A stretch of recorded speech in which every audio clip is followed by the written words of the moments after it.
Interviewé le 16 août par RTI, le fondateur de UMC, Robert Cao, a critiqué la politique du Kuomintang basée sur le consensus de 1992. Robert Cao a fait remarquer que si pour le Kuomintang, le consensus de 1992 reconnaît l'existence d'une seule Chine tout en revendiquant la liberté d'interpréter ce que représente la Chine n'a en revanche jamais accepté cette interprétation.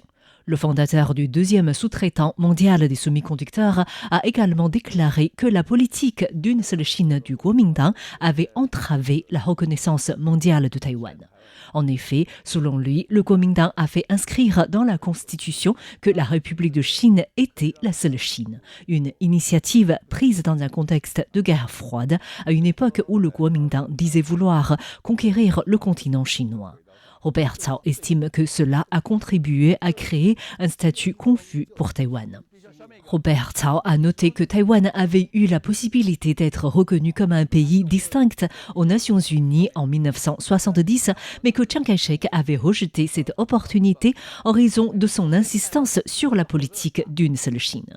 Cao a ensuite souligné le fait que la politique d'une seule Chine du Kuomintang était à l'origine des défis auxquels Taïwan est actuellement confronté dans son identité mondiale. Le mania de la technologie a déclaré que les États-Unis et d'autres pays devraient reconnaître Taïwan comme un pays indépendant, mais qu'il est difficile pour les autres pays de le faire lorsque les partis politiques taïwanais prônent eux-mêmes cette politique d'une seule Chine. Robert Cao a encore affirmé le fait que cette politique d'une seule Chine constitue un fardeau conséquent sur les Taïwanais, comparant Taïwan et la Chine à deux rames sur une seule voie ferrée qui risquent d'entrer en collision puisque cette politique d'une seule Chine n'admet pas l'existence de deux Chines. Or, dans le passé, Taïwan ne pensait pas que ces deux rames pouvaient entrer en collision. Mais de nos jours, la rame de la Chine est tellement gigantesque que celle de Taïwan doit changer de voie.